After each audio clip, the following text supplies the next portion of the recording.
Hello students, मेरा नाम है अजय और मैंने आपसे बोला था कि एक शुरुआत हम कर चुके हैं। वो शुरुआत आपको पता है कि यार मैंने बोला ना कि शब्दों का खेल है। अगर आप शब्द बहुत बेहतरीन तरीके से समझते हैं तो आप बिलीव करो आपको क्वेश्चन सॉल्व करने में कोई दिक्कत नहीं आएगी। मैंने बोला ना कि मैं पहले एक बार आपको डिलीवर कर दूं, एक सब्जेक्ट एक बार मुझे डिलीवर करने दो, उसके बाद मैं मेरे सब्जेक्ट से ही आपको रिकॉल करके दिखाऊंगा कि यार ये देखो क्वेश्चन कैसे सॉल्व हो रहा है। तो प्लीज अपने आप को थ्योरेटिकली थोड़ा हिट करने की कोशिश करो। मैंने जिन शब्दों का यहां पे प्रयोग करना है वो शब्द मुझे कंठस्थ होने चाहिए, मुझे पता होना चाहिए कि यार इसका सही मतलब क्या है। जैसे मैंने एक शब्द आपको सिखाया चार्ज, दूसरा शब्द सिखाया है मैंने आपको इलेक्ट्रिक फोर्स, और आज मैं तीसरा शब्द लेके आपके सामने आया हूं और वो है इलेक्ट्रिक फील्ड। और मैंने बोला ना कि टॉपिक इंटररिलेटेड है तो इसलिए आपको मुश्किल बिल्कुल भी नहीं होने वाली है। अगर आप देखें या फिर इससे पहले के लेक्चर्स देखें आप, तो उसमें मैंने दो शब्दों को बेहतर तरीके से एक्सप्लेन किया है। पहला शब्द चार्ज, जिसको मैंने बोला ना कि बहुत ज्यादा इसके बारे में सोचना या फिर दिमाग में बहुत सारी बातें नहीं भरनी। एक सिंपल सी बात याद रखनी है कि चार्ज एक प्रॉपर्टी है फंडामेंटल पार्टिकल की, इसके अलावा कुछ नहीं। ठीक है, उसके बाद मैंने फोर्स को लेकर एनालिसिस दी। मैंने बोला ना कि electric charge and force related बहुत ज्यादा क्वेश्चन आपके सामने नहीं आएंगे। अगर कॉम्पिटिशन के पॉइंट ऑफ व्यू से देखा जाए तो बहुत ज्यादा क्वेश्चन वहां से पूछे नहीं जाते हैं, लेकिन कहीं ना कहीं उनका यूज बहुत ज्यादा है। तो चलो शुरू करते हैं। यार एक वर्ड मैंने बोला ना कि मेरे पास यहां पे एक वर्ड है इलेक्ट्रिक फील्ड। इलेक्ट्रिक फील्ड, अब इलेक्ट्रिक फील्ड क्या है और इसको हम कैसे लेके चलने वाले हैं, क्या मेरा मॉडल रहेगा इसको समझाने का, वो प्लीज धीरे धीरे करके समझते हैं। और शुरुआत करते हैं सबसे पहले कि आज एग्जैक्टली आज का लेक्चर किन किन टॉपिक्स को लेके होने वाला है। पहला पॉइंट आपको लिखा हुआ दिख रहा है, चार्ज डिस्ट्रीब्यूशन। चार्ज डिस्ट्रीब्यूशन, जैसा कि मैंने आपको चार्ज के बारे में बताया था, मैंने कहा था कि जो चार्ज है वो फंडामेंटल पार्टिकल की प्रॉपर्टी है। तो अगर मैं आपसे बोलूं कि अगर कहीं पे भी चार्ज अवेलेबल है तो वो पार्टिकल कौन कौन से हैं, इलेक्ट्रॉन और प्रोटॉन। और दोनों पार्टिकल को मैंने क्या बोला था, पॉइंट पार्टिकल। यानी इलेक्ट्रॉन और प्रोटॉन को आप पॉइंट चार्ज पार्टिकल कहेंगे। क्या कहेंगे, point charge particle, point charge particle कहेंगे। ठीक है, अब इन्हीं इलेक्ट्रॉन और प्रोटॉन को अगर अरेंज कर दिया जाए, जैसे अगर मैं इलेक्ट्रॉन्स को लाइन में अरेंज कर दूं तो एक डिफरेंट टाइप का डिस्ट्रीब्यूशन कहलाएगा। अगर मैं उसे किसी एरिया में किसी सरफेस पे डिस्ट्रीब्यूट कर दूं तो एक डिफरेंट टाइप का डिस्ट्रीब्यूशन कहलाएगा। इसके अलावा अगर मैं उसे वॉल्यूमेट्रिक अरेंजमेंट दे दूं तो एक डिफरेंट टाइप का डिस्ट्रीब्यूशन कहलाएगा। इसका मतलब मुझे चार्ज डिस्ट्रीब्यूशन में आपको बताना है लीनियर चार्ज डिस्ट्रीब्यूशन, लीनियर। दूसरा मैं आपको सिखाऊंगा एरियल चार्ज डिस्ट्रीब्यूशन, और अब तीसरा वर्ड आपको सिखाऊंगा वॉल्यूमेट्रिक। यानी तीन टाइप से मैं चार्ज को डिस्ट्रीब्यूट करके दिखाऊंगा कि कैसे डिस्ट्रीब्यूशन कॉन्सेप्ट को समझा जाए। फिर उसके अराउंड साम्राज्य, इन सभी चार्जेस का, ये बिल्कुल किंग जैसा आप इन्हें समझिए। साम्राज्य मतलब किंगडम, किंगडम, बिल्कुल राजा जैसी फीलिंग होती है इनकी। ओके, सो मैंने आपसे बोला कि मैं नेक्स्ट वर्ड आपको सिखाऊंगा electric field presentation, electric field को रिप्रेजेंट कैसे किया जाए।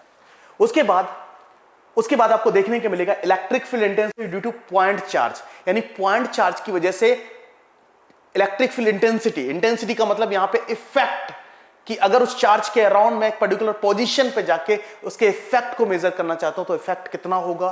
उसके बाद electric field intensity due to linear charge, linear charge की वजह से ये देखने को मिलेगा। उसके बाद electric field intensity due to ring charge, ring charge की वजह से इलेक्ट्रिक फील्ड का प्रेजेंटेशन कैसा होता है। इसके अलावा इसमें कंप्लीट एनालिसिस, क्लियर ना। तो ये शब्दों के इर्द गिर्द आज का सिलेबस, आज का लेक्चर रहने वाला है।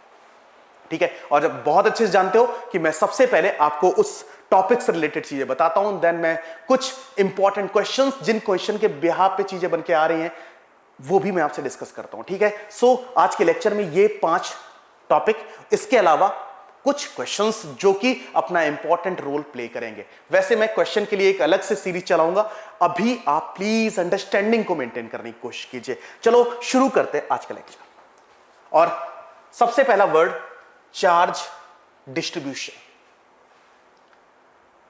अगर मैं आपसे बोलूं कि चार्ज की अवेलेबिलिटी फंडामेंटली कहां देखने को मिली? तो आपको बहुत अच्छे से पता है किसमें, इलेक्ट्रॉन और प्रोटॉन में। आपको पता है इनका इसी वजह से इनको नाम रखा गया फंडामेंटल चार्ज पार्टिकल। क्या है? Fundamental charge particle. Charge particle यानी इसके अलावा मुझे कोई और पार्टिकल दिखा नहीं जिसमें चार्ज हो। यही कहीं पे भी चार्ज की अगर कोई बात हो रही है तो वहां पे 100% इलेक्ट्रॉन और प्रोटॉन की ही बात हो रही होगी। डन। अगर मैं चार्ज को अरेंज कर दूं, यानी मैंने बोला ना कि इलेक्ट्रॉन को आप ऐसे अरेंज कर दो, चार्ज को, इलेक्ट्रॉन को अगर आप एक इस ऑर्डर में अरेंज कर देते हो तो जब पॉइंट चार्जेस एक लाइन में अरेंज होते हैं, लाइन में अरेंज है, तो this is called the linear arrangement of the charge particle, यानी this a linear distribution of charge. Linear distribution of charge, इसे आप लीनियर डिस्ट्रीब्यूशन का नाम देते हैं। ठीक है? तो अगर मैं आपसे बोलूं कि कितना चार्ज कितनी लेंथ में डिस्ट्रीब्यूटेड है, इस बात का मेजरमेंट क्या कहलाएगा? इस बात का मेजरमेंट कहलाएगा लीनियर चार्ज डेंसिटी। क्या कहलाएगा? Linear charge density. कितना चार्ज कितनी लेंथ में डिस्ट्रीब्यूटेड है, इस बात का मेजरमेंट, यानी लैम्डा इज इक्वल टू कितना चार्ज कितनी लेंथ में डिस्ट्रीब्यूटेड है, इस बात का मेजरमेंट कहलाता है लीनियर चार्ज डेंसिटी। और उसको डिनोट करते हैं लैम्डा से, यानी कूलॉम पर मीटर। कूलॉम आपको बहुत अच्छे से पता है, लेंथ की यूनिट, सॉरी चार्ज की यूनिट है, और मीटर लेंथ की यूनिट है। यह है linear arrangement of charge particle. तो डिस्ट्रीब्यूशन, पहला डिस्ट्रीब्यूशन मुझे यह देखने को मिला, वो भी यूनिफॉर्म। इसके अलावा अगर मैं चार्ज को, लाइक आपके पास ये एक मेटेलिक स्फीयर और मैंने इस स्फीयर को चार्ज कर दिया। चार्ज करने का तरीका आपको बहुत अच्छे से पता है कि अगर मैं इससे इलेक्ट्रॉन को फेच कर लूं या फिर मैं इससे इलेक्ट्रॉन डाल दूं, तो मैं अगर इससे इलेक्ट्रॉन फेच करूंगा तो कहीं ना कहीं ये मेटेलिक स्फीयर इलेक्ट्रॉन डेफिशिएंट हो जाएगा। अगर ये मेटेलिक स्फीयर इलेक्ट्रॉन डेफिशिएंट हो गया तो इसका मतलब इसे हम पॉजिटिवली चार्ज कहेंगे। अगर कहीं से भी मैं इलेक्ट्रॉन इसमें डाल दूं तो इसे हम नेगेटिवली चार्ज कहने लग जाते हैं, because of excess of electron या excess of negative charge distribution. तो अगर आपको पता है ये चार्ज है और वो चार्ज इसके सरफेस पे डिस्ट्रीब्यूटेड है। वैसे मैं आपको आगे चल के ये बताने वाला हूं कि चार्ज को सरफेस पे रिप्रेजेंट करके क्यों दिखाया जाता है ना? This is the surface charge distribution, कि कितना चार्ज, इसे आप सरफेस चार्ज डिस्ट्रीब्यूशन कहते हैं, चार्ज डिस्ट्रीब्यूशन कहते हैं। डिस्ट्रीब्यूशन जैसे यूनिफॉर्म डिस्ट्रीब्यूशन ऑफ चार्ज। और इसकी डेंसिटी अगर मुझे फाइंड आउट करनी है चार्ज की, तो कितना चार्ज कितने सरफेस एरिया में डिस्ट्रीब्यूटेड है, चार्ज अपॉन सरफेस एरिया, यानी कूलॉम पर मीटर स्क्वायर, कितना चार्ज कितने सरफेस एरिया में डिस्ट्रीब्यूटेड है, उस केस में इसे आप सरफेस चार्ज बोलने लग जाते हैं। फंडामेंटली आपके पास केवल पॉइंट चार्ज अवेलेबल थे, इनको आप केवल पॉइंट चार्ज कहेंगे। आपको यह भी बहुत अच्छे से पता है फिजिक्स की भाषा में पॉइंट कहने का मतलब कहीं ना कहीं उन्हें स्पेस मैंने डिफाइन नहीं कर रखा है, उन्होंने स्पेस ऑक्यूपाई नहीं कर रखा है। अगर नहीं कर रखा है इसका मतलब मैं उसके लिए डेंसिटी कैलकुलेट नहीं कर सकता। लीनियर अरेंजमेंट के लिए मैं डेंसिटी कैलकुलेट कर सकता हूं, सरफेस के लिए मैं लीनियर डेंसिटी कैलकुलेट कर सकता हूं, सिग्मा से डिनोट करते हैं। वहीं पे अगर मैं चार्ज को, यानी जैसे एक आपके पास मेटेलिक स्फीयर, और जब मैं इसे चार्ज करूं तो चार्ज कुछ इस ऑर्डर में अरेंज हो जाए, लाइक जैसे वाटरमेलन में सीड्स अरेंज होते हैं, वैसे ही पॉजिटिव चार्ज यूनिफॉर्मली डिस्ट्रीब्यूटेड मिल जाए, तो this is called the volumetric arrangement of the charge. इसे क्या कहते हैं आप? Volumetric distribution of charge. This is the volumetric distribution of charge, distribution of charge. और यहां पे हमें कैलकुलेशन मिल जाती है कि कितना चार्ज कितने वॉल्यूम को ऑक्यूपाई कर रखा है, कितना चार्ज कितनी जगह में डिस्ट्रीब्यूटेड है, इस बात को मेजर करना, that is called volumetric charge density. और चार्ज डेंसिटी में यहां पे जब कैलकुलेट करने जाऊंगा तो चार्ज डेंसिटी को यहां पे रो से डिनोट करते हैं, और चार्ज अपॉन वॉल्यूम यानी कूलॉम पर मीटर क्यूब इसकी यूनिट बनके तैयार हो जाती है। Clear? This called density. Done. ऐसा वॉल्यूमेट्रिक चार्ज डेंसिटी। तो मैंने आपसे बोला कि charge different fundamentally charge point में अवेलेबल था, आपने उसी चार्ज को अरेंज कर दिया, तो उसी को मैंने लीनियर कहा, मैंने सरफेस चार्ज कहा, मैंने वॉल्यूमेट्रिक कहा। क्लियर? सो अपने कॉन्सेप्ट को समझिए। मैंने बोला ना कि यहां पे डिस्ट्रीब्यूशन का मतलब केवल अरेंजमेंट है। फंडामेंटली तो इलेक्ट्रॉन प्रोटॉन ही होंगे। इलेक्ट्रॉन को अगर मैंने लाइन में अरेंज कर दिया, that's called linear distribution. Surface में अरेंज कर दिया और सरफेस चार्ज डिस्ट्रीब्यूशन। अगर वॉल्यूम में अरेंज कर दिया तो वॉल्यूमेट्रिक चार्ज डिस्ट्रीब्यूशन। लेकिन आपको एक बात थोड़ी सी और याद रखनी है कि वॉल्यूमेट्रिक चार्ज डिस्ट्रीब्यूशन केवल और केवल इंसुलेटर्स में देखने को मिल सकता है। इंसुलेटर्स यानी 100% ये स्फेरिकल ऑब्जेक्ट जो मैंने आपके सामने शो कर रखा है वो 100% एक इंसुलेटर ही होगा। क्यों होगा? उसका आंसर भी आप समझने की कोशिश करें कि अगर मैं किसी भी बॉडी को चार्ज करता हूं तो चार्ज करने पे आपको पता है कि एक जैसा चार्ज आपस में रिपेल करेगा, और रिपेल करने के बाद वो सबसे ज्यादा दूर जाना चाहता है। ज्यादा दूर जाना चाहता है इसका मतलब वो सबसे ज्यादा दूर जगह कौन सी है?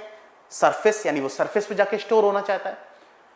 लेकिन अगर ये मटेरियल इंसुलेटर हुआ तो चार्ज एक जगह से दूसरी जगह जा ही नहीं पाएगा, और अगर चार्ज एक जगह से दूसरी जगह नहीं जा पाएगा इसका मतलब जहां पे चार्ज है वहीं रहेगा। जैसा वॉल्यूमेट्रिक अरेंजमेंट ऑफ चार्ज। ठीक है, तो आपको वॉल्यूमेट्रिक अरेंजमेंट ऑफ चार्ज 100% देखने को मिलेगा कहां पे?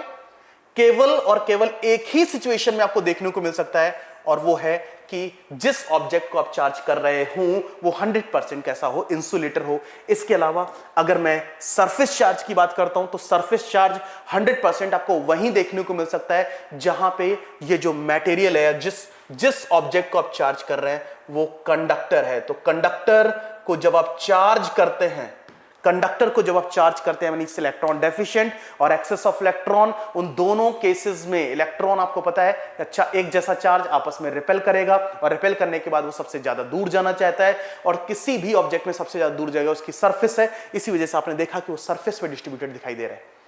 तो अगर वो कंडक्टर हुआ तो जब किसी कंडक्टर को आप चार्ज करते हैं तो आपको पता है कंडक्टर पे चार्ज सरफेस पे जाके स्टोर हो जाता है। लेकिन वहीं पे अगर मैं एक इंसुलेटर की बात करता हूं तो जहां पे चार्ज है वहीं पे रहेगा, तो उस केस में वॉल्यूमेट्रिक अरेंजमेंट ऑफ चार्ज देखने को मिल सकता है। This is called the linear arrangement of charge, this is the surface and this is the volumetric arrangement of the charge. Clear? अब जब चार्ज के अरेंजमेंट को हमने देख लिया, यानी चार्ज को अब हम उसकी शेप के अकॉर्डिंग डिफाइन कर सकते हैं। अभी तक उसकी शेप हमने डिफाइन ही नहीं की थी, अभी वो केवल और केवल पॉइंट था, फंडामेंटल चार्ज था। अब मैं उसको शेप में जाके देख सकता हूं। मैं अब बॉडी वर्ड यूज करने लग जाऊंगा। अभी चार्ज पार्टिकल वर्ड यूज करता था, अब मैं चार्ज बॉडी वर्ड यूज करने लग जाऊंगा। क्लियर है ना? डन। अब इसी बात को थोड़ा सा और आगे बढ़ाते हुए, ये जो चार्ज आपके पास है इसके अराउंड इसका एक साम्राज्य है, मतलब इसका एक इफेक्ट, इसका एक प्रभाव। सकारात्मक और नकारात्मक दो टाइप के प्रभाव होते हैं, लेकिन यहां पे हम सकारात्मक प्रभाव की बात करता हूं। इसके इफेक्ट, इसके चारों तरफ इसके इफेक्ट की बात करने वाले हैं। उस इफेक्ट, वो इफेक्ट जहां तक है, उस इफेक्ट को जहां तक देखने को मिल सकता है, वो इफेक्ट जहां तक देखने को मिल सकता है, उस रीजन का नाम दिया गया इलेक्ट्रिक फील्ड। तो नेक्स्ट वर्ड जो मैं आपको डिफाइन करूंगा वो करूंगा इलेक्ट्रिक फील्ड। और जैसा कि आप देख पा रहे हैं कि मैं बात ही करने वाला हूं इलेक्ट्रिक फील्ड और उसके प्रेजेंटेशन की, मतलब उसको आप प्रेजेंट कैसे करें, उसको रिप्रेजेंट कैसे करें, उसकी मैं बात करने वाला हूं। क्लियर? तो सबसे पहले ये बात समझते हैं कि इलेक्ट्रिक फील्ड एग्जैक्टली है क्या। तो अगर बुकिश लैंग्वेज में जाएं, अगर बुक की भाषा में जाएं, तो मैं कहता हूं the area surrounded by the charge where another charge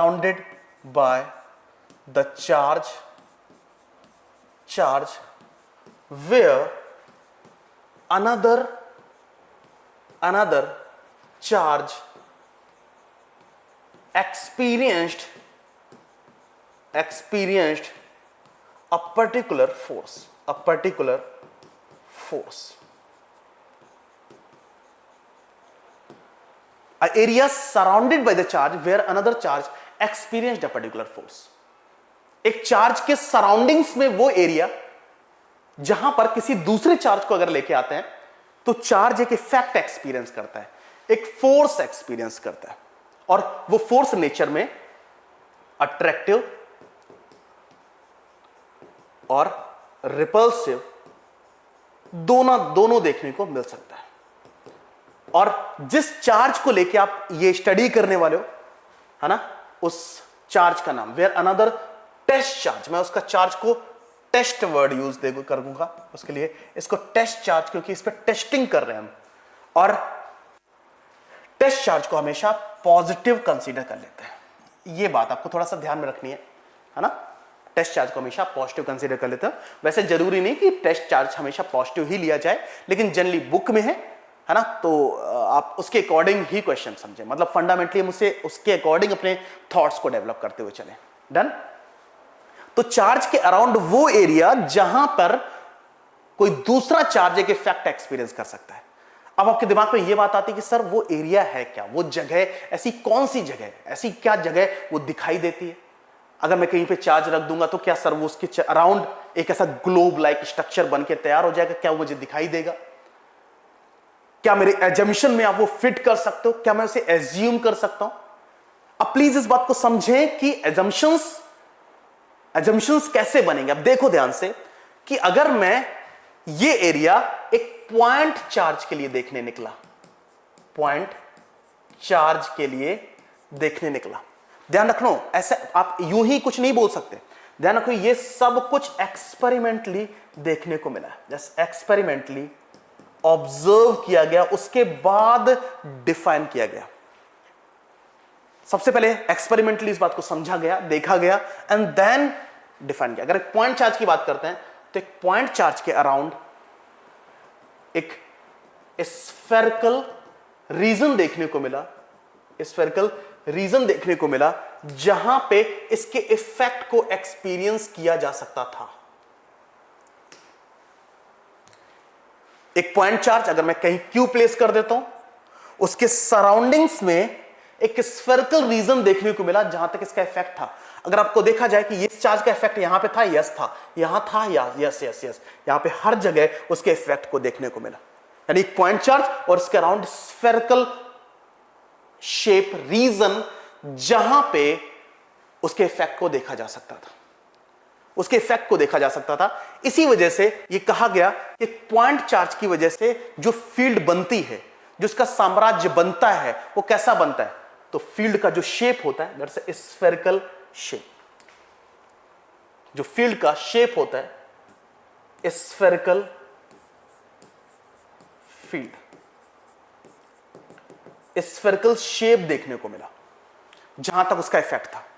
अगर एक चार्ज को यहां पे लाके रखा जाएगा तो क्या वो फोर्स एक्सपीरियंस करेगा? क्या वो उस इफेक्ट को एक्सपीरियंस करेगा? यस करेगा। यहां रख के देखा जाएगा, एक्सपीरियंस करेगा? यस करेगा। लेकिन अगर किसी चार्ज को यहां रख के देखा गया तो वो रीजन में उसका इफेक्ट देखने को नहीं मिला। इसका मतलब इस चार्ज के लिए इस जगह का नाम अनंत रख दिया गया, इनफाइनाइट, अनंत, है ना, इनफाइनाइट, है ना। इस चार्ज के लिए उस रीजन को जहां पे इसका इफेक्ट नहीं था वहां पे उसे अनंत कहा गया, इनफाइनाइट कहा गया। इसके लिए वो अनंत है क्योंकि वहां पे उसका कोई इफेक्ट है नहीं। डन, ठीक है। तो एक पॉइंट चार्ज और पॉइंट चार्ज के बाद अब मैं डिफरेंट टाइप की शेप में जाता हूं। वैसे फंडामेंटली तो आपके पास केवल और केवल पॉइंट चार्ज ही अवेलेबल है, लेकिन आपको पता है मैंने बोला ना कि इसको शेप में डिफाइन किया जा सकता है। अगर मैं यही सरफेस चार्ज के लिए देखने गया या फिर लीनियर चार्ज के लिए, सबसे पहले आप देख ले, अगर मैं ये लीनियर चार्ज के लिए देखने गया, लीनियर चार्ज, तो लीनियर चार्ज का साम्राज्य कैसा था ये देखो। ये लीनियर चार्ज, लीनियर चार्ज, और इसका एक इफेक्ट देखने को मिला। वो इफेक्ट सिलेंड्रिकल रीजन बनता हुआ दिखाई देता था, इमेजिनरी सिलेंड्रिकल रीजन। जैसे इमेजिनरी सिलेंड्रिकल रीजन, मैंने इसे इमेजिनरी सिलेंड्रिकल रीजन क्यों? क्योंकि आपको पता है इसको आप नेक्ड आई से नहीं देख सकते, एक्सपेरिमेंटली इसको एक्सपीरियंस किया गया, बट नेक्ड आई से नहीं, इसे देखा नहीं जा सकता था, है ना। तो लीनियर चार्ज का जो फील्ड है वो कैसा है? Cylindrical. This is cylindrical region जहां पे उसके इफेक्ट को देखा जा सकता था, दिस सिलेंड्रिकल रीजन। तो अगर आपसे पूछा जाए कि एक लीनियर चार्ज की वजह से उसका फील्ड का शेप कैसा होता है, तो आप कहोगे सर सिलेंड्रिकल रीजन, जहां पे उसके इफेक्ट को देखा जा सकता था। क्लियर? अगर मैं इस रीजन के बाहर की बात करता हूं तो ये आपके पास है इनफाइनाइट पोजीशन, इनफाइनाइट, जहां पे वो चार्ज, अगर एक चार्ज को आप यहां लेके आते हो तो यस वो यहां पे एक फोर्स एक्सपीरियंस कर रहा था, लेकिन अगर मैं चार्ज को यहां पे रख के देखूं तो वो कोई भी फोर्स एक्सपीरियंस नहीं कर रहा था। दैट्स व्हाई इस रीजन का नाम इनफाइनाइट रखा गया। So this is the linear charge distribution. Linear charge के बाद अगर मैं सरफेस चार्ज की बात करता हूं, सरफेस चार्ज, अब सरफेस चार्ज में ना डिफरेंट टाइप की सिचुएशन बनती थी बात। अगर सरफेस चार्ज में आप एक ये है और ये चार्ज स्फीयर है, इसे भी सरफेस चार्ज कहा जा सकता है। अगर आपके पास एक प्लेट है और वो कुछ इस प्रकार से चार्ज्ड है तो उसे भी सरफेस चार्ज कहा जा सकता है। ठीक है, वो तो डिपेंड करता है कि ना चार्ज को मैंने किस टाइप की शेप में डिस्ट्रीब्यूट किया है। वो एक प्लेट लाइक स्ट्रक्चर भी हो सकता है, वो एक स्फीयर लाइक स्ट्रक्चर भी हो सकता है। तो मैं आपको यहां पे ये बताना चाहता हूं कि कहीं ना कहीं शेप को कुछ इस डेफिनेट सिचुएशन में डेवलप करके देखना पड़ेगा। क्या है कि इसके इफेक्ट देखने को मिला इसके परपेंडिकुलर एक रीजन में, इसके परपेंडिकुलर रीजन में इसके इफेक्ट को देखने को मिला, यानी वो फील्ड कुछ इस शेप की ही बनती हुई नजर आई। मतलब अगर आपके पास एक प्लेट है यूं और वो चार्ज्ड है तो उसका इफेक्ट यहां यहां यहां देखने को मिला, उसी परपेंडिकुलर प्लेन में, उसी पैरेलल प्लेन में देखने को मिला। यानी इसके पैरेलली प्लेन्स देखने को मिले जहां पे वो इफेक्ट था। ठीक है, और जैसे जैसे इस प्लेट से आप दूर गए तो ये प्लेट एक पॉइंट जैसे बिहेव करने लगी, पॉइंट चार्ज जैसे बिहेव करने लग गए, पॉइंट चार्ज जैसे बिहेव करने लग गए। मैंने क्या कहा कि अगर आप एक प्लेट को चार्ज करते हो तो उसके सामने जो उसके पैरेलल प्लेन्स बनेंगे, उन प्लेन्स में इफेक्ट देखने को मिला, है ना, तो वो शेप थी। अगर मैं एक स्फेरिकल शेप को लूं तो उसका इफेक्ट कुछ स्फेरिकल रीजन ही था जहां पे उसके इफेक्ट को एक्सपीरियंस करने को मिला, देखने को मिला। डन? ठीक है, तो कहीं ना कहीं वो डिपेंड करता है कि चार्ज किस टाइप की शेप में डिस्ट्रीब्यूटेड है और उसका इफेक्ट किस टाइप की शेप जनरेट करेगा, बनाएगा, फील्ड कैसी बनाएगा, वो जनरलाइज्ड है। तो मैंने कुछ शेप आपके सामने यहां पे डिफाइन कर दी। वैसे ही मैं वॉल्यूमेट्रिक की अगर बात करूं, वॉल्यूमेट्रिक, अब वॉल्यूमेट्रिक अरेंजमेंट भी डिफरेंट टाइप का हो सकता है, डिफरेंट शेप का हो सकता है, लेकिन कुछ एक शेप, जिस शेप को ज्यादातर यूज किया गया है आपके सिलेबस में, तो this is the spherical charged spherical charge body, और इसकी वजह से जो फील्ड डेमोन्स्ट्रेशन देखने को मिला, फील्ड रीजन देखने को मिला, वो लगभग इसी शेप का था, यानी स्फेरिकल रीजन ही था। तो अगर मैं एक spherical charge surface charge sphere की बात करता हूं तो स्फेरिकल बन रहा था। अगर मैं प्लेट की बात करता हूं तो उसके पैरेलल प्लेन्स में वो इफेक्ट देखने को मिला, और अगर मैं एक वॉल्यूमेट्रिक चार्ज की बात करता हूं तो वहां पे भी आपको एक स्फेरिकल शेप ही देखने को मिली उसके इफेक्ट को, यानी इस फील्ड इफेक्ट को। डन? तो this is the representation of electric field. सबसे पहले तो ये कि what is electric field? Electric field is the area surrounded by the charge where another charge experienced a particular force. अब वो फोर्स कितना है, कहां पे है, कितना लगेगा, ये सब बातें मैं बाद में करूंगा, लेकिन अभी आप केवल इतनी सी बात समझ लीजिए कि एक रीजन जहां पे अगर किसी दूसरे चार्ज को लेके आ रहा है बिना फिजिकल टच के, आप सोचो कि अगर चार्ज यहां पे लेके आ रहे हैं तो वो फोर्स एक्सपीरियंस कर रहा है, चार्ज यहां पे लेके आ रहे हैं वो एक फोर्स एक्सपीरियंस कर रहा है बिना फिजिकल टच के। तो अगर आपसे ये कहा जाए क्या एक चार्ज बिना टच के दूसरे चार्ज पे फोर्स एक्सर्ट कर सकता है? यस, कर सकता है। ठीक है, इस टाइम हम इलेक्ट्रोस्टैटिक्स पढ़ रहे हैं, हम मैकेनिक्स नहीं पढ़ रहे हैं। अगर मैकेनिक्स की बात की जाए तो मैकेनिक्स में फोर्स को लगाना मतलब आपको फिजिकल टच की रिक्वायरमेंट थी, लेकिन यहां पे आपको कोई फिजिकल टच का रिक्वायरमेंट नहीं है। आपने किसी भी चार्ज से दूसरे चार्ज पे अगर फोर्स एक्सर्ट करना है तो आपने उसकी क्लोज, उसकी फील्ड में लेके आना है, बस, इसके अलावा कुछ नहीं। फिजिकल टच का कोई requirement. This is the way of representation, यानी चार्ज को रिप्रेजेंट करने का एक तरीका, चार्ज के अराउंड उसका साम्राज्य रिप्रेजेंट करने का एक तरीका। क्लियर? डन।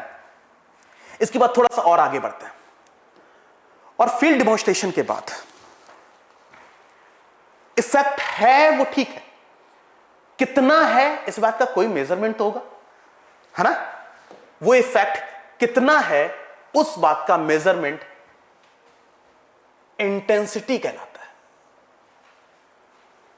कि चलो एक चार्ज के अराउंड उसका फील्ड है, फील्ड में उस चार्ज का एक पर्टिकुलर इफेक्ट है, हर जगह पे उसका इफेक्ट अलग अलग है, तो कितना है इस बात का मेजरमेंट तो होगा, उसका नाम रखा गया intensity. This is called electric field intensity. और सबसे पहले मैं अध्ययन करूंगा एक पॉइंट चार्ज को लेकर।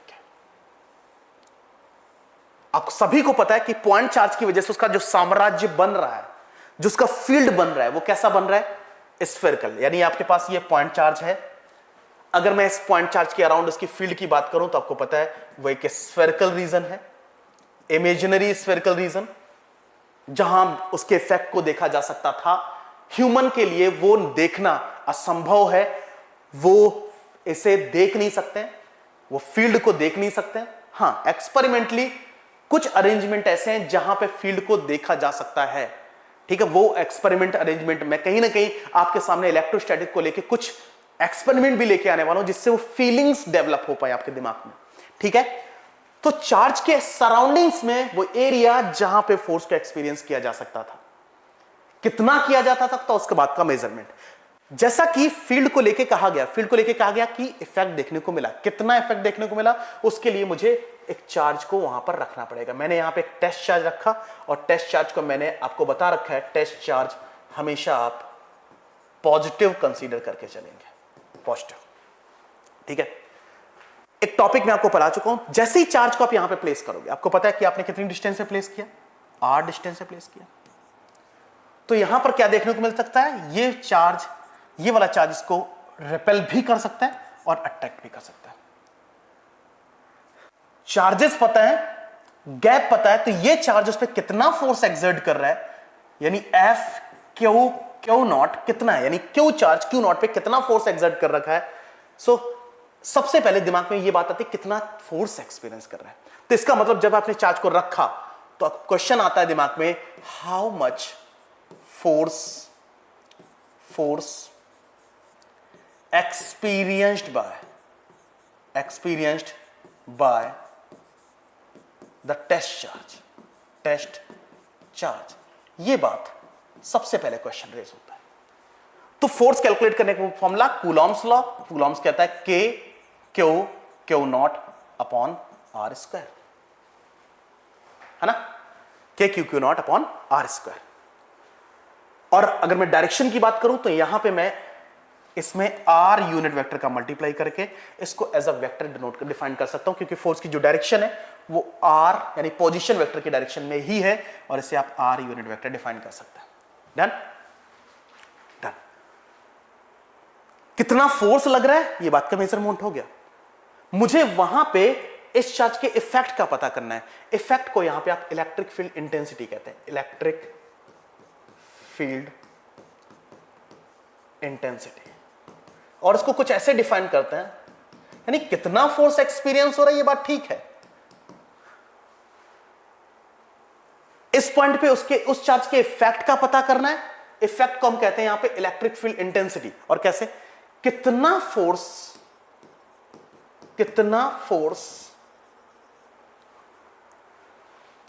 पर यूनिट चार्ज उस पॉइंट पे चार्ज के इफेक्ट को बताता है, बताता है। मैं थोड़ा हिंदी में चलने की कोशिश करूंगा यहां पर, और बस आप इतनी सी बात याद रखो, यानी the force experienced the force experienced per unit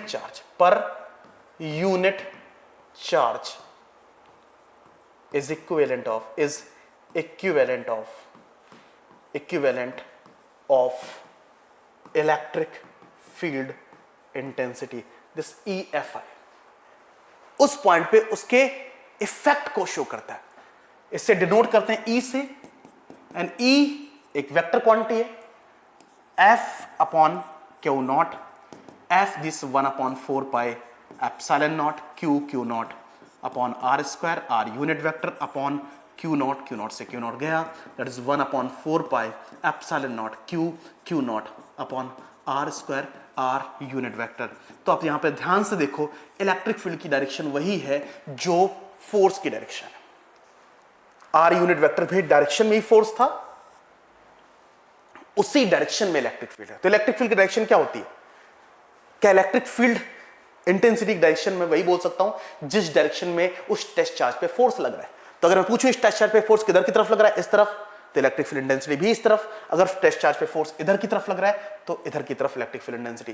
electric field intensity एक वेक्टर क्वांटिटी है, इसकी यूनिट हो जाएगी न्यूटन पर कूलम। और क्योंकि मैं एक पॉइंट चार्ज की वजह से अध्ययन कर रहा था, एक पॉइंट चार्ज से आर डिस्टेंस पर अध्ययन कर रहा था, दैट्स व्हाई वो electric field intensity due two point charge. अगर आपसे पूछा जाए कि एक पॉइंट चार्ज से आर डिस्टेंस पे इलेक्ट्रिक फील्ड इंटेंसिटी कितनी होती है, तो आपका आंसर ये हो जाएगा। अगर आप देखें ध्यान से, यहां पे इलेक्ट्रिक फील्ड इंटेंसिटी मैग्नीट्यूड में कितनी है, this is equivalent of 1/4 pi epsilon naught Q naught upon are square. तो आपको पता है इस पॉइंट पे इलेक्ट्रिक फील्ड इंटेंसिटी, अगर मैं इस पॉइंट की बात करूं तो इस पॉइंट पे इलेक्ट्रिक फील्ड इंटेंसिटी, अगर मैं इसे E1 कह दूं, इससे मैं E2 कह दूं, इससे मैं E3 कह दूं, तो आपको बहुत अच्छे से पता है कि E1 का जो मैग्नीट्यूड है वो E2 के मैग्नीट्यूड के बराबर है, E3 के मैग्नीट्यूड के बराबर है। लेकिन अलग क्या है? डायरेक्शंस तीनों की अलग अलग है, अलग अलग है। तो इस रीजन में हर जगह इफेक्ट उसका सेम है। लेकिन आपको पता है कि अगर मैं इस रीजन की बात करता हूं तो यहां पे इफेक्ट मैग्नीट्यूड में अलग, यहां पे अलग, यहां पे अलग, यहां पे इस सिचुएशन में डिस्टेंस चेंज हो जाएगी, यानी इंटेंसिटी बढ़ जाएगी। आर जितना छोटा इफेक्ट उतना ही बड़ा। क्लियर? और आपको साफ साफ दिख रहा है E is inversely proportional to r square. तो अगर मैं इसके ग्राफिकल रिप्रेजेंटेशन को दूं तो this is the graphical representation of electric field intensity E and R, this rectangular hyperbolic situation, जैसे E और R के बीच में ग्राफ है। तो जैसे जैसे R बढ़ेगा वैसे वैसे इलेक्ट्रिक फील्ड इंटेंसिटी घटेगी। क्लियर है ना? जैसे जैसे आप R को घटाएंगे यानी क्लोज टू Q आएंगे, वैसे वैसे आपको पता है इसका इफेक्ट भी बढ़ेगा। तो this is the electric field intensity due two point charge.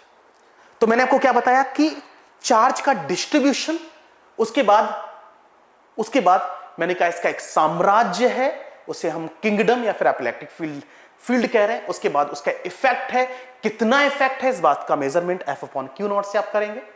Done? ये आप मेजरमेंट कर लेते हैं। डन? क्लियर? उसके बाद अगर मैं यही चार्ज बदल दूं और आपके सामने रखूं लीनियर चार्ज, तो एक तरीका, अगर मैं लीनियर चार्ज की वजह से इलेक्ट्रिक फील्ड इंटेंसिटी कैलकुलेट करने को देना चाहता हूं, उससे पहले कल्पना, एक साधारण सी कल्पना मैं आपको करके दिखाता हूं। आपके पास एक पॉइंट चार्ज से आर डिस्टेंस पे इलेक्ट्रिक फील्ड इंटेंसिटी पता है, एक पॉइंट चार्ज से इलेक्ट्रिक फील्ड इंटेंसिटी पता है। अगर पूछूं लीनियर चार्ज की वजह से इलेक्ट्रिक फील्ड इंटेंसिटी कैलकुलेट करनी है, तो आपको पता है लाइन चार्जेस में बहुत सारे पॉइंट चार्ज पार्टिकल्स हैं, बहुत सारे पार्टिकल हैं। और अगर बहुत सारे पॉइंट चार्ज पार्टिकल्स हैं तो एक पॉइंट चार्ज पार्टिकल से एक पर्टिकुलर पोजीशन मुझे इलेक्ट्रिक फील्ड इंटेंसिटी कैलकुलेट करनी आती है, बट मैं एक बहुत सारे पॉइंट चार्ज से एक पर्टिकुलर पॉइंट पे इलेक्ट्रिक फील्ड इंटेंसिटी कैसे कैलकुलेट करूं, ये मुझे मुश्किल है, ये मुझे नहीं पता है। ठीक है? तो अगर एक लीनियर चार्ज लिया जाए,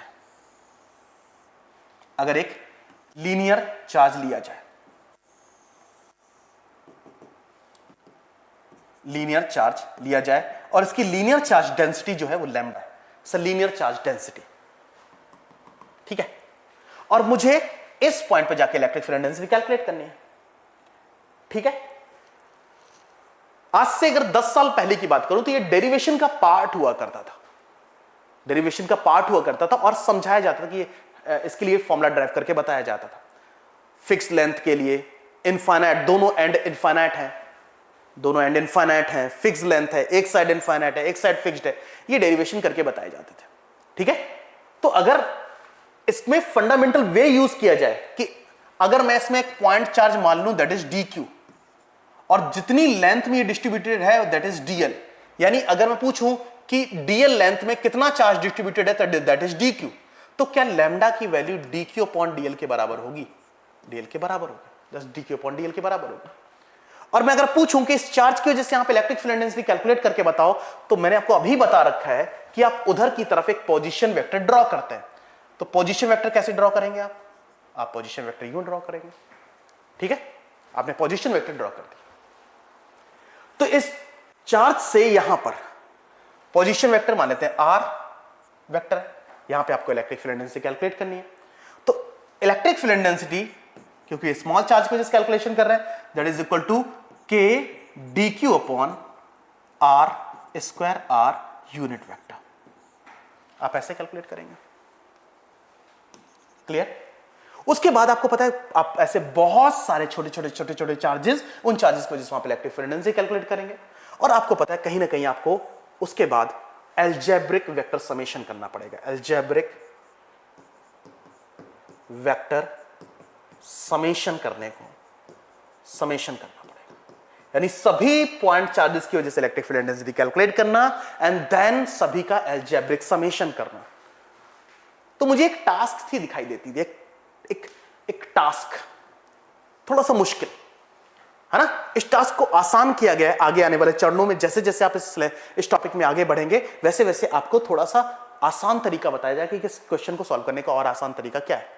वहीं पे अगर मेरे पास एक सरफेस चार्ज होता, ये एक सरफेस चार्ज,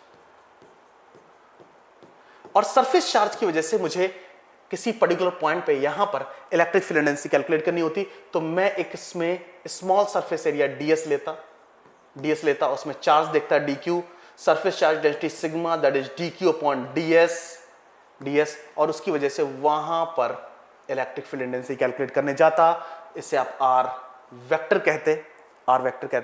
और आपको पता है पर्टिकुलर सरफेस एरिया के लिए आप हर छोटे छोटे पार्ट, हर पर्टिकुलर छोटे पार्ट के लिए वहां पे आप इलेक्ट्रिक फील्ड इंटेंसिटी कैलकुलेट करते एंड देन आप वेक्टर समेशन करते। ये तो मैं आपको बता चुका हूं। वेक्टर समेशन ही क्यों? क्योंकि आपको पता है इस एरिया में जितने भी पॉइंट छोटे छोटे चार्ज पार्टिकल्स हैं उनकी वजह से जब वहां पे आप इलेक्ट्रिक फील्ड इंटेंसिटी कैलकुलेट करने जाओगे तो होगा क्या, सबकी डायरेक्शन अलग अलग होगी। इसमें भी हर चार्ज की वजह से यहां पे इलेक्ट्रिक फील्ड इंटेंसिटी की डायरेक्शन अलग अलग होगी। तो आपके लिए थोड़ा सा मुश्किल पड़ने वाला है इलेक्ट्रिक फील्ड इंटेंसिटी कैलकुलेट करना। वहीं पे अगर एक आपके पास वॉल्यूमेट्रिक चार्ज होता,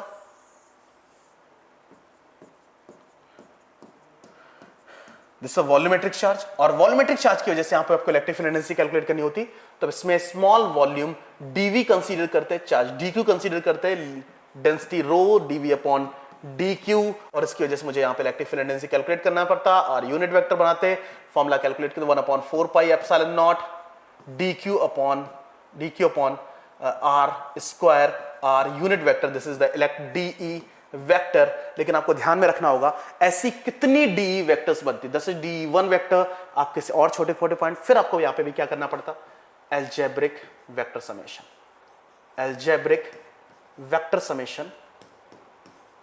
देखने को मिलता, to calculate electric field intensity at that point. ठीक है, ये बिल्कुल वैसा ही है जैसा कि अगर आपके पास एक चार्ज Q1 है, एक चार्ज आपके पास Q2 है, एक चार्ज आपके पास Q3 है ना, एक चार्ज आपके पास Q4 है, मुझे इस पॉइंट पे इलेक्ट्रिक फील्ड इंटेंसिटी कैलकुलेट करनी है, तो मैं Q1 चार्ज की वजह से इलेक्ट्रिक फील्ड इंटेंसिटी कैलकुलेट करूंगा, मैं Q2 चार्ज की वजह से इलेक्ट्रिक फील्ड इंटेंसिटी कैलकुलेट करूंगा, मैं Q3 चार्ज की वजह से इलेक्ट्रिक फील्ड इंटेंसिटी कैलकुलेट करूंगा, मैं Q4 चार्ज की वजह से इलेक्ट्रिक फील्ड इंटेंसिटी कैलकुलेट करूंगा। मैं इसका नाम रखूंगा दैट इज E1, मैं इसे नाम रखूंगा E2, मैं इसका नाम रखूंगा E4, इसका नाम रखूंगा E3। और अगर मैं आपसे पूछूं E नेट कैलकुलेट करके दो, तो E नेट के लिए आप क्या करते हैं, E1 vector plus of E2 vector plus of E3 vector and so on. This is the algebraic or vector summation of to find the electric field intensity का. तो आप यार एक समस्या देख रहे हो. क्या समस्या देख रहे हो? कि अगर आपके पास एक डिस्ट्रीब्यूशन ऑफ चार्ज मिल जाता है तो डिस्ट्रीब्यूशन ऑफ चार्ज की वजह से आपके लिए इलेक्ट्रिक फील्ड इंटेंसिटी कैलकुलेट करना थोड़ा सा मुश्किल है.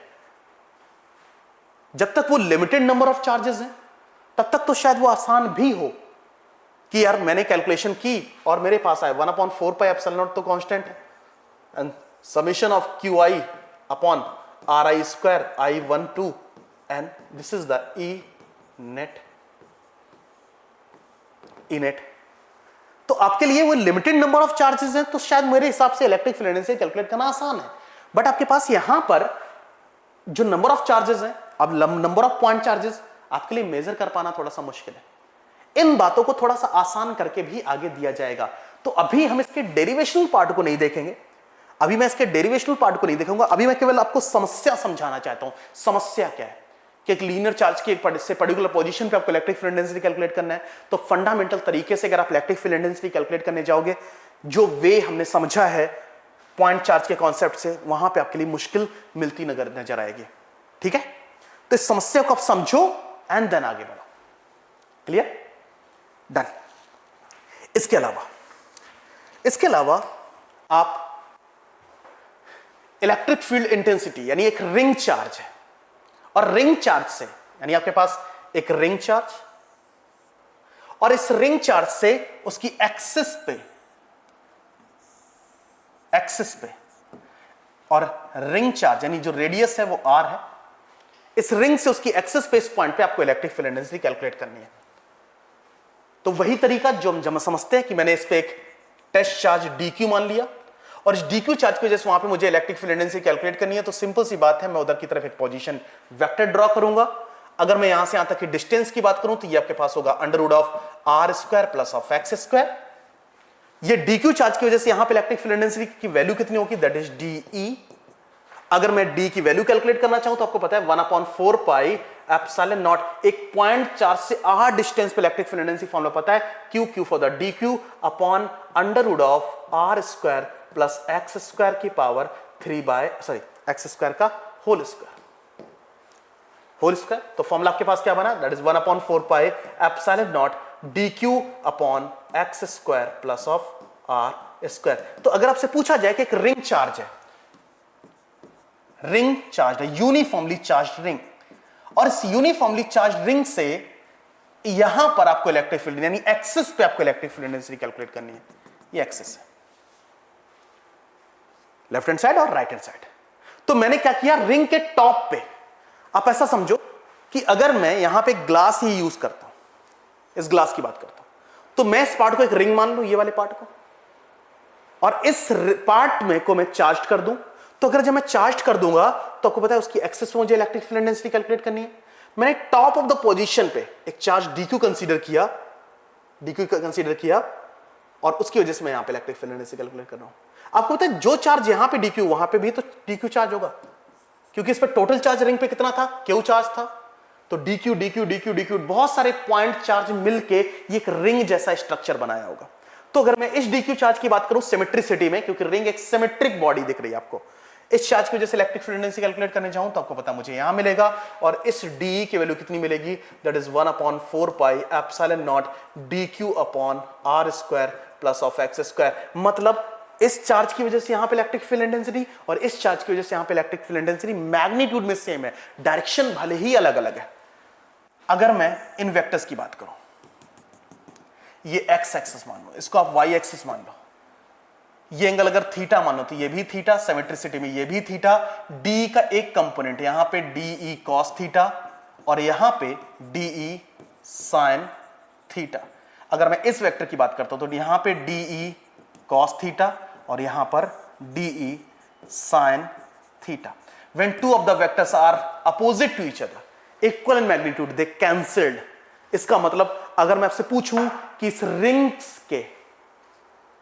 से उसकी एक्सिस के परपेंडिकुलर पोजीशन पे इलेक्ट्रिक फील्ड इंटेंसिटी कितनी है, तो आप कहेंगे 0, यानी y डायरेक्शन में इलेक्ट्रिक फील्ड इंटेंसिटी कितनी है, 0. ठीक है। और अगर पूछा जाए electric field intensity in x direction, that is equal to 2 DE cos theta. 2 की वैल्यू आपको पता है कितनी है, 1/4 pi epsilon naught dq upon x square plus of r square, dq upon x square plus r square. और अगर मैं cos theta की बात करता हूं तो cos theta is equal to base upon hypotenuse, यानी x upon under root of x square plus of r square.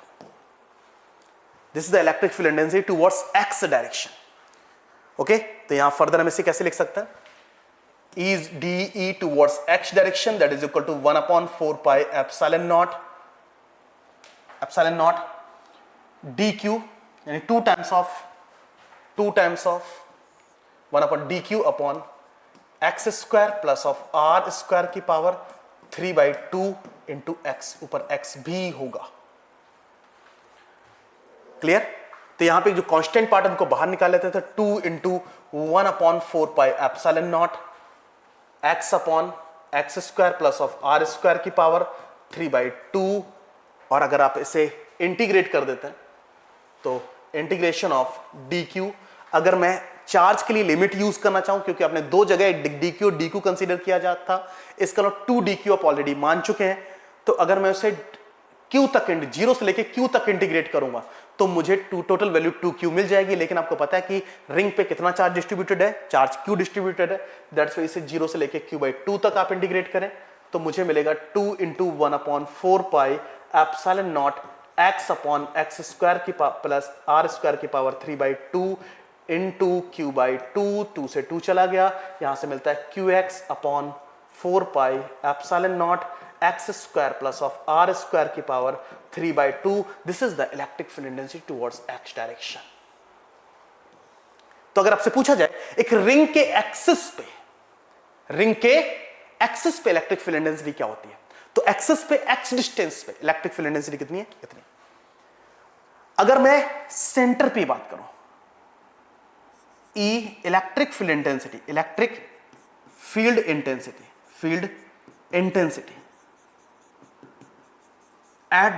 At centre, तो x इज इक्वल टू कितना हो जाएगा 0, तो E कितना हो जाएगा 0। तो सेंटर पे इलेक्ट्रिक फील्ड इंटेंसिटी कितनी होती है 0। ये स्पेशल पॉइंट, कुछ पॉइंट आपने ध्यान में रखना, ठीक है। वहीं पे अगर मैं मैक्सिमा की बात करूं, मैंने बोला था किसी फंक्शन, अगर आपने थोड़ा सा मैथमेटिक्स याद है तो किसी फंक्शन का मैक्सिमा, किसी भी function like electric field intensity और x के बीच में यहां पर रिलेशन, इलेक्ट्रिक फील्ड इंटेंसिटी और x के बीच में यहां पर रिलेशन, तो मुझे भी किसी भी फंक्शन का अगर मैक्सिमा फाइंड आउट करना होता है तो मैं उसके d/dx को 0 के बराबर रख दूंगा। तो जब इसके बराबर रखूंगा तो x की वैल्यू मुझे मिलेगी r/√2। मैं यहां पे डेरिवेशन में फर्दर नहीं जाना चाहता, क्योंकि आपको बता देता हूं यहां पे मुझे मैक्सिमा की एक तो कंडीशन पता होनी चाहिए कि मैक्सिमा का मतलब क्या होता है। तो अगर मैं उसका फर्स्ट डेरिवेटिव निकाल के 0 के बराबर रखता हूं तो मुझे एक पर्टिकुलर पोजीशन मिलती है जहां पे इलेक्ट्रिक फील्ड इंटेंसिटी मैक्सिमम है, और वो कितनी है, that is x equal to r/√2 पे। यानी x इक्वल टू r/√2 पे मुझे एक्सिस पे इलेक्ट्रिक फील्ड इंटेंसिटी मैक्सिमम मिलती है। और इसके ग्राफिकली ऐसा कुछ समझा जा सकता है, देखो इसे ऐसा समझो, इलेक्ट्रिक फील्ड इंटेंसिटी यहां 0 और कुछ ऐसा और कुछ ऐसा देखने को मिलता है।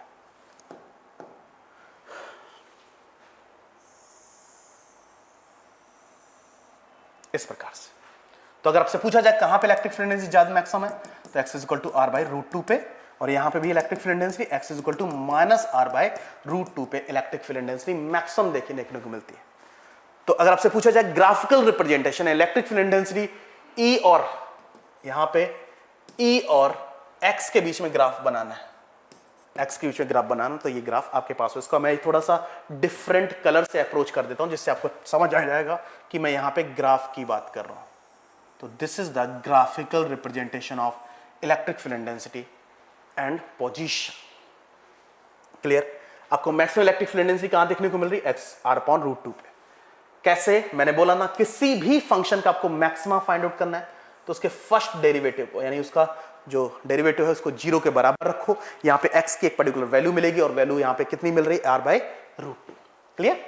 तो आज के एनालिसिस आप समझने की कोशिश करो। मैंने अभी तक यहां पे बहुत ग्रेट एजम्पशंस आपको नहीं दिए हैं, ग्रेट आइडियाज नहीं दिए हैं। आप इतना समझो कि मैं अगर एक पॉइंट चार्ज की वजह से इलेक्ट्रिक फील्ड डेंसिटी कैलकुलेट करने जा रहा हूं तो उसकी वैल्यू क्या होगी, उसे हम कैलकुलेट करते हैं।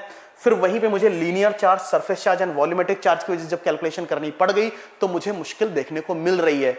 उसके बाद मैंने एक एजम्पशन आपको और करके दिया, that is electric field intensity due to ring charge, और रिंग चार्ज की वजह से इलेक्ट्रिक फील्ड इंटेंसिटी आपके पास ये मिल रही है। डन।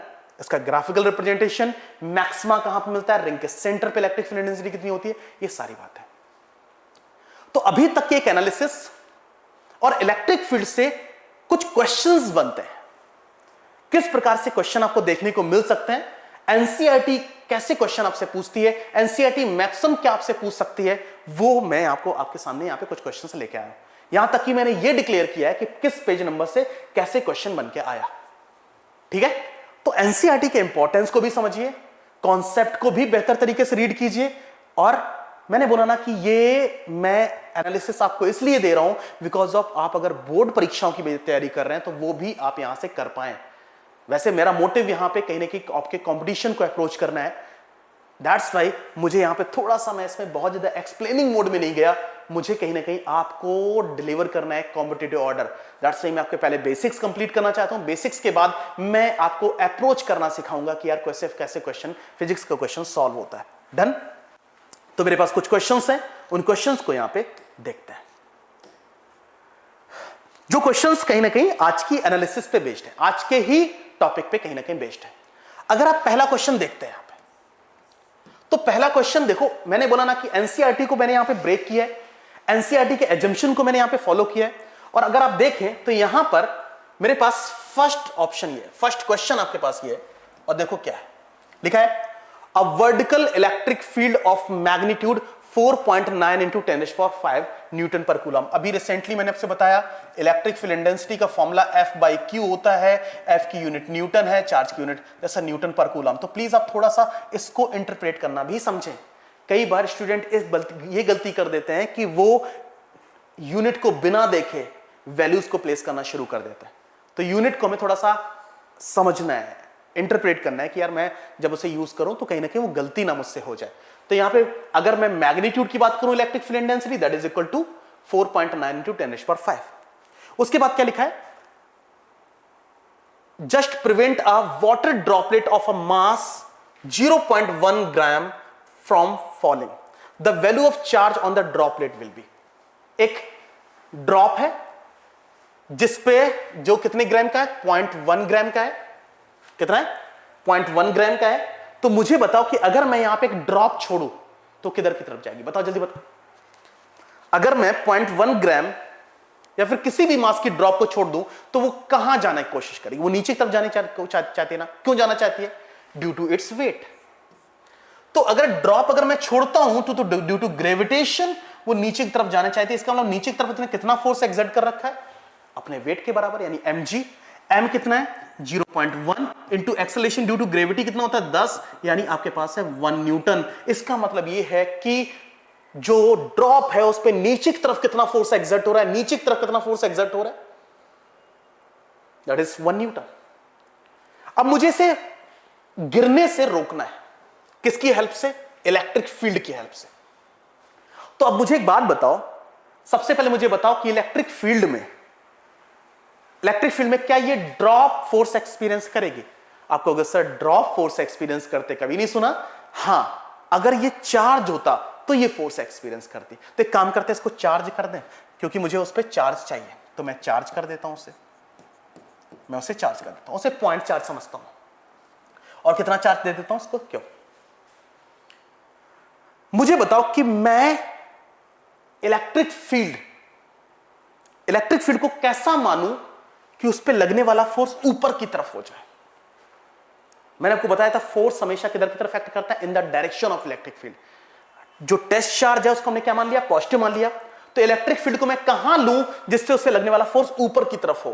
तो आप कहोगे सर इलेक्ट्रिक फील्ड को आप ऊपर की तरफ ले लो, इलेक्ट्रिक फील्ड ले लो ऊपर की तरफ। ये आपने कहा सर कहां से आई, तो मैंने मान ली, मैंने कहीं ना कहीं प्रोड्यूस हुई होगी। तो मुझे बताओ इस पे ऊपर की तरफ कितना फोर्स लगने लग जाएगा, ऊपर की तरफ कितना फोर्स लगने लग जाएगा।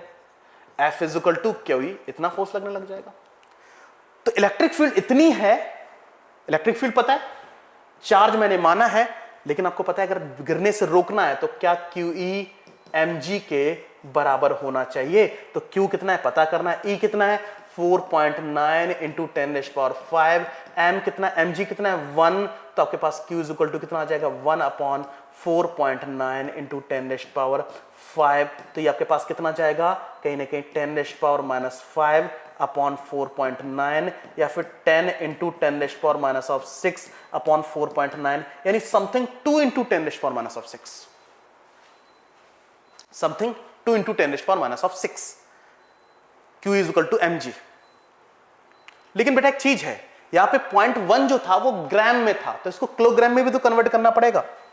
तो इसमें 10⁻³ का और मल्टीप्लाई, ठीक है। तो ये आपके पास 1 था, यहां पे 10⁻³ का एक और मल्टीप्लाई, तो 10⁻³ का एक और मल्टीप्लाई, तो यहां पे मिलेगा लगभग 2 इंटू 10⁻⁹, लगभग ऐसा इक्विवेलेंट ऑफ 2 इंटू 10⁻⁹, ठीक है, क्लियर। तो आपने 4.9 यानी डिवाइडेड बाई 10, तो ये क्लोज टू द 1.6 तो नहीं रहेगा, 1.6 तो नहीं रहेगा, पॉइंट हटाओगे 0 बढ़ेगा, हट, क्लियर है ना। तो 49 वंजा 49, कितना बचा 59 पॉइंट। अगर मैं बोलूं कि 51 बचा, 51 10 हुआ, 10 यानी 49 डिवाइडेड बाई 510, तो कितना आ जाएगा 49 510, तो आपके पास कितना आएगा 49 5 और लगभग 9 टाइम्स। तो आपके पास ये वैल्यू क्लोज नहीं है, वैल्यू कौन सी क्लोज है, ये वाली वैल्यू क्लोज है, ये वाली वैल्यू क्लोज यहां पर आपको दिखाई दे रही है। डन। अगर आप जी की वैल्यू 9.8 लेके सॉल्व करते तो आपको 100% ये 2 ही आंसर मिलता है, क्लियर है ना। तो ये क्लोज टू द है 2 इंटू 10⁻⁹। तो इलेक्ट्रिक फील्ड का कॉन्सेप्ट हमने यहां पे समझा, ठीक है। मैंने देखा कि पेज नंबर 32 एनसीईआरटी से ही ये देखने को मिल रहा है। नेक्स्ट क्वेश्चन पे चलते हैं। नेक्स्ट क्वेश्चन आपके पास क्या है, लिखा है a large non conducting sheet M is given a uniform charge density। ये आपके पास एक शीट है और आपको पता है ये यूनिफॉर्म चार्ज डेंसिटी यानी सिग्मा यूनिफॉर्म चार्ज डेंसिटी है ना। 2 uncharged small metal rod A and B, metal rod A और B are placed near the sheet as shown in figure. आपको मैंने बोला था कि ये अनचार्ज है, ये चार्ज है, तो यहां पे इसके इफेक्ट को देखने को मिल सकता है जिसको हम इंडक्शन कहते हैं। क्या कहते हैं, इंडक्शन कहते हैं। क्योंकि आपको पता है ये दोनों मेटल हैं, तो हम इन्हें कंडक्टर मान लेते हैं। अगर मैं प्लेट को पॉजिटिव मान लूं तो आपको पता है कि इसके जो इलेक्ट्रॉन्स होंगे वो पुल करेगा, यानी ये वाली साइड कैसी हो जाएगी, नेगेटिव। अगर ये साइड नेगेटिव हो जाएगी तो ये वाली साइड कैसी हो जाएगी, पॉजिटिव। ये साइड पॉजिटिव हो जाएगी तो इसके ये इलेक्ट्रॉन नेगेटिव हो जाएगा और ये कैसी हो जाएगी, पॉजिटिव। तो उस केस में इन दोनों के बीच में क्या होगा, अट्रैक्शन। क्या होगा, अट्रैक्शन देखने को मिला। तो आंसर क्या हो जाएगा, M attract A, M attract B, A attract B, A attract B, ये तो आंसर करेक्ट है ना। M attract A, M attract A। Sir large non conducting sheet M is given uniform charge density, 2 uncharged small metal rod A and B are placed near the sheet as shown in figure, then A attract B, ये भी सही है। M attract A, M attract A, आपको पता है कि अगर M और A को समझा जाए तो कहीं ना कहीं यहां पे आपको अट्रैक्शन देखने को मिल सकता है, लेकिन आपको पता है मैंने इसके इफेक्ट को नहीं, मैंने इन दोनों के इफेक्ट को देखना है, मुझे इन दोनों के इफेक्ट का पता करना है। तो यहां पे मैं जो आंसर दूंगा A attract B, ये भी दूंगा। M attract A, यस मैं M attract A भी दूंगा। M attract B, मैं M attract B का भी आंसर देना चाहूंगा। तो मेरे पास यहां पे 4th आंसर देखने को मिल सकता है, क्लियर। इंडक्शन से चार्ज को समझो और चार्ज के इफेक्ट को देखने को मिला यहां पे, और कहीं ना कहीं इसका साम्राज्य है, इसका फील्ड है ये। मैंने आपको बताया था कि अगर मैं एक प्लेट लूं तो उस प्लेट के से आपको कैसी फील्ड देखने को मिलती है, उसी शेप की, उसी प्लेन में फील्ड आपको देखने को मिलती है। इसका मतलब ये जो मेटल आपने प्लेस किया, वैसे तो एक चार्ज पे फोर्स लगता है, तो आपको सर चार्ज तो है ही नहीं, ये मेटल न्यूट्रल है, न्यूट्रल पे तो फोर्स लगता नहीं, लेकिन इंडक्शन से इस पे चार्ज आ गया, उसकी वजह से यहां पे फोर्स देखने को मिल रहा है, क्लियर है ना। डन। नेक्स्ट क्वेश्चन आपके पास ये रहा, ये भी इलेक्ट्रिक फील्ड से ही related question. Page number 32 NCERT से पूछा गया क्वेश्चन है।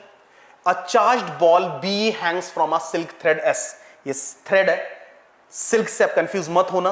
ए charged ball B hang a silk thread S which makes an angle theta, ये एंगल कितना बन रहा है theta, with a large charge conducting sheet P, ये कंडक्टिंग शीट पी है as shown in figure, the surface charge density sigma of the sheet is proportional to, इस पे surface charge density sigma है और उसका मुझे रिलेशन एंगल के साथ फाइंड आउट करना है। यहां पे एंगल इन्फॉर्म्ड है। अब मैं आपको कुछ बातें बताना चाहता हूं। वैसे यहां पर एक कॉन्सेप्ट है जो कॉन्सेप्ट मैंने अभी तक पढ़ाया नहीं है, आगे आने वाले समय में पढ़ाने वाला हूं, है ना। जैसा कि देखो ना, एक शीट की वजह से मैंने आपको इलेक्ट्रिक फील्ड इंटेंसिटी एक शीट की वजह से इलेक्ट्रिक फील्ड इंटेंसिटी कैलकुलेट करने का आइडिया तो दिया, लेकिन अभी कैलकुलेट करके नहीं दी। मैंने कहा था कि मैं इसको थोड़ा आसान सी भाषा में लेके जाना चाहता हूं, तो मैंने वहां पे जाना है, बट अभी आपको थोड़ी सी बातें याद करनी है कि शीट की वजह से, एक शीट की वजह से उसके close electric field intensity sigma upon epsilon not होती है। मतलब, और मैंने आपको बताया था कि शीट के क्रॉस प्लेन भी उसी का पैरेलल बनता है, तो इसका मतलब इस पे फोर्स किधर की तरफ लगेगा, इधर की तरफ लगेगा। अगर मैं इस पे चार्ज Q मान लूं तो ठीक है, कितना QE, QE की वैल्यू कितनी है सिग्मा अपॉन एप्सिलॉन नॉट, क्योंकि मैंने बोला ना कि electric field intensity to sheet, एक शीट की वजह से उसके क्लोज इलेक्ट्रिक फील्ड इंटेंसिटी कितनी होती है sigma upon epsilon not. Force कितना होता है F इक्वल टू QE, पता है QE की वैल्यू कितनी है सिग्मा अपॉन एप्सिलॉन नॉट। आपको पता है थ्रेड पे टेंशन, यहां पर mg T, मैंने बोला ना कि जो वेक्टर प्लेन से बाहर होते हैं या प्लेन में होते हैं उनको रिजोल्यूट कर सकते हैं। ये थीटा, तो ये भी theta, this is T cos theta and this is T sin theta. तो यहां से इक्वेशन बन सकती है, क्या बन सकती है, T cos थीटा जो है वो mg के बराबर होगा और जो T sin थीटा है वो QE के बराबर होगा, यानी QE की वैल्यू कितनी है सिग्मा अपॉन एप्सिलॉन नॉट।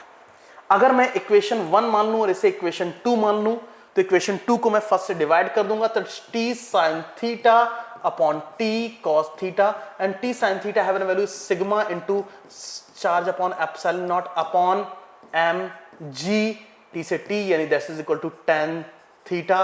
ध्यान से देखो सारे टर्म्स कांस्टेंट हैं, तो यहां से सिग्मा जो है वो directly proportional to tan theta लिखा जा सकता है। Sigma is directly proportional to tan theta लिखा जा सकता है। तो यहां पे आपके पास आंसर क्या है कि जो सरफेस चार्ज डेंसिटी है वो किसके प्रोपोर्शनल है, tan थीटा के directly proportional. Third is a right answer, इसका ये आंसर आपको देखने को मिलेगा। क्लियर है, ये भी कहने की इलेक्ट्रिक फील्ड इंटेंसिटी का इफेक्ट था। वैसे प्लेट के क्लोज मैंने इलेक्ट्रिक फील्ड इंटेंसिटी फॉर्मूला तो अभी तक ड्राइव करके आपको दिया नहीं है, लेकिन मैंने बोला ना कि अभी के लिए आप याद कर लो, वैसे आगे चल के मतलब सिलेबस में जैसे जैसे आप आगे बढ़ेंगे वैसे मैंने बोला ना कि आसान तरीका समझाऊंगा इलेक्ट्रिक फील्ड इंटेंसिटी कैलकुलेट करने का।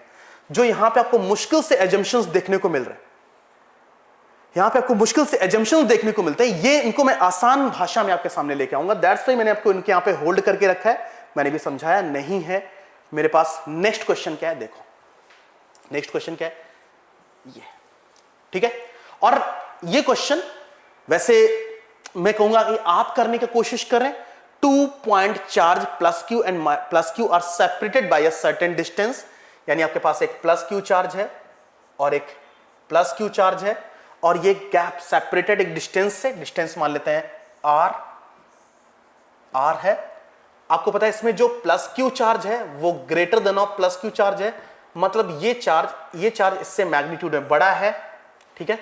Then in between the charges the electric field is zero at a point, मतलब इन दोनों के बीच में इलेक्ट्रिक फील्ड इंटेंसिटी कहां पर जीरो होगी। तो आपको पता है कि मुझे इलेक्ट्रिक फील्ड इंटेंसिटी जीरो के लिए डिक्लेयर करना पड़ेगा। आपको पता है ये चार्ज और ये चार्ज के इफेक्ट दोनों के अलग अलग है, दोनों का मैग्नीट्यूड अलग अलग है ना। इस चार्ज का इफेक्ट ज्यादा, इस चार्ज का इफेक्ट कम है, क्योंकि इसका मैग्नीट्यूड ज्यादा और इसका मैग्नीट्यूड कम है, ठीक है। तो अगर मैं आपसे बोलूं कि मुझे इलेक्ट्रिक फील्ड इंटेंसिटी यहां पे जीरो कहां देखने को मिल सकती है, तो आपको पता है मिड में तो देखने को मिलेगी नहीं, क्योंकि मिड में तब होती जब प्लस क्यू मैग्नीट्यूड जो है वो बराबर होता क्यू के, दोनों के मैग्नीट्यूड बराबर होते तो 100% इलेक्ट्रिक फील्ड इंटेंसिटी कहां पे जीरो हो जाती, बिल्कुल बीच में। कैसे हो जाती, इस चार्ज की वजह से इलेक्ट्रिक फील्ड इंटेंसिटी इधर की तरफ, इस चार्ज की वजह से इलेक्ट्रिक फील्ड इंटेंसिटी इधर की तरफ, तो दे कैंसिल्ड आउट, वो दोनों कैंसिल हो जाते। लेकिन वो तब कैंसिल होते जब ये दोनों मैग्नीट्यूड बराबर होते, बिल्कुल मिडिल में। तो मिडिल में तो इसका आंसर हो नहीं सकता। मैं अगर इस पॉइंट की बात करूं, इस पॉइंट की बात करूं, इस पॉइंट की अगर मैं बात करूंगा तो यहां पर इलेक्ट्रिक फील्ड इंटेंसिटी किसकी वजह से, इधर की तरफ, और इसकी वजह से इधर की तरफ। लेकिन ध्यान से देखो कि इस चार्ज से आप दूर भी हो, आर भी ज्यादा है, और इस चार्ज का मैग्नीट्यूड भी कम है, तो इसका मतलब यहां से यहां जब जाओगे तो इसका इफेक्ट यहां पर थोड़ा कम देखने को मिलेगा कंपैरिजन टू दिस, क्योंकि ये चार्ज इसके नजदीक भी है और इस चार्ज का मैग्नीट्यूड भी ज्यादा है। तो इसका मतलब 100% आपको ये बात तो पता है कि इस चार्ज की वजह से यहां पर इलेक्ट्रिक फील्ड इधर की तरफ ज्यादा और इस चार्ज की वजह से इधर की तरफ कम, इसका मतलब इस पॉइंट पे भी जीरो मिलने के चांसेस कम है। लेकिन मैं यहां पे बात करूं तो आपको पता है ये चार्ज की वजह से गैप कम, चार्ज भले ही कम है, लेकिन कहीं ना कहीं गैप कॉम्प्रोमाइज करेगी। यहां पे गैप ज्यादा, चार्ज ज्यादा, तो वो कॉम्प्रोमाइज करेगा, तो कहीं ना कहीं आपको इसके क्लोज यहां पर आपको इलेक्ट्रिक फील्ड इंटेंसिटी जीरो देखने को मिल सकती है।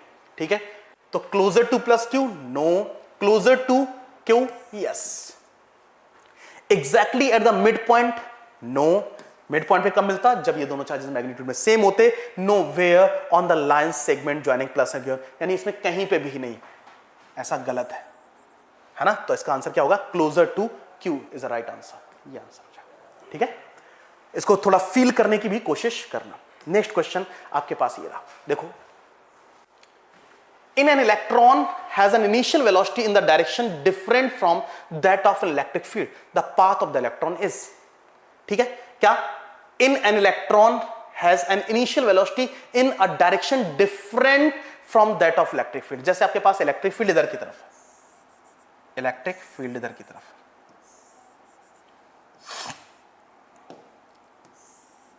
है ना, ये इलेक्ट्रिक फील्ड है, इलेक्ट्रिक फील्ड की डायरेक्शन ये है। ठीक है, an electric field has an initial velocity direction different from that of an electric field, मतलब ये इलेक्ट्रॉन की इनिशियल वेलोसिटी इधर की तरफ है। आपको पता है इलेक्ट्रॉन की इनिशियल वेलोसिटी इधर की तरफ, इलेक्ट्रॉन पे फोर्स लगने वाला फोर्स भी इधर की तरफ है। आपको पता है कि मैंने जब टेस्ट चार्ज को पॉइंट को उसको पॉजिटिव माना था, तो वो in the direction of electric field लग रहा था। नेगेटिव चार्ज पे यानी इलेक्ट्रॉन पे फोर्स किधर की तरफ लगेगा, इधर की तरफ, इनिशियल वेलोसिटी इधर की तरफ। आपको पता है फोर्स इधर की तरफ एक्ट कर रहा है, कितना कर रहा है, क्यू ई कर रहा है, या फिर क्यू की वैल्यू कितनी, ई कर रहा है। फोर्स लगेगा तो मोशन एक्सेलरेटेड होगी, लेकिन आपको पता है पार्टिकल मूव हमेशा इसी डायरेक्शन में करता रहेगा, क्योंकि फोर्स इधर उधर एक्ट नहीं कर रहा, तो डायरेक्शन में कोई बदलाव नहीं। तो आंसर क्या हो जाएगा, in a straight line, not a circle, not a ellipse और नॉट अ पैराबोला। तो इसका आंसर क्या होगा, स्ट्रेट लाइन, क्योंकि आपको पता है एक्सेलरेशन, डायरेक्शन कौन बदलता है, एक्सेलरेशन बदलता है, और acceleration in the direction of motion है, तो इसका मतलब डायरेक्शन में कोई चेंजेस नहीं आएंगे। डन, तो ये आपके पास कुछ क्वेश्चन है। ठीक है, नेक्स्ट क्वेश्चन क्या है, नेक्स्ट क्वेश्चन आपके पास ये है। मैं चाहता हूं कि आप कुछ क्वेश्चन खुद से भी करें, ये क्वेश्चन है, इसको आप ट्राई करने की कोशिश करना। ठीक है, आगे आने वाले समय में, आगे आने वाले टाइम में मैं आपको इसके बहुत क्वेश्चंस कराने वाला हूं, क्वेश्चन के सॉल्यूशन। लेकिन एक क्वेश्चन आपके पास ये है, इसको करने की कोशिश करना। नेक्स्ट क्वेश्चन आपके पास ये है, आप स्क्रीनशॉट लें और स्क्रीनशॉट लेने के बाद ट्राई करें, ट्राई करने के बाद देखें कि यार मेरे जो कॉन्सेप्ट हैं क्या वो रिलेट कर पा रहे हैं, क्या मैं उन चीजों को कवर कर पा रहा हूं। ठीक है, इसके बाद मेरे पास नेक्स्ट क्वेश्चन ये है। ठीक है, ये भी एक क्वेश्चन है जहां पे आपको थोड़ा सा लॉजिकली अपने आप को हिट करना पड़ेगा। ठीक है, इसके अलावा ये क्वेश्चन भी है, एंड देन ये क्वेश्चन। ठीक है, तो ये क्वेश्चन करने की कोशिश करना। डन।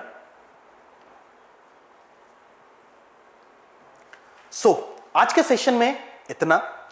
आगे आने वाले सेशंस में मैं आपको कनेक्ट करूंगा और मैं कोशिश करूंगा कि यार आपको सबसे पहले आपके बेसिक्स को कंप्लीट करूं। बेसिक कंप्लीट करने के बाद मैं उस ऑर्डर का फिजिक्स भी डिलीवर कर रहा हूं जो आपकी रिक्वायरमेंट है, कॉम्पिटिटिव रिक्वायरमेंट जो बनके तैयार होती है। मैं शॉर्ट ट्रिक्स बताऊंगा, मैं वो एजम्पशंस दूंगा जहां से आप प्रॉब्लम सॉल्व कर पाए आसानी से। तो आज के सेशन में इतना। Thank you so much.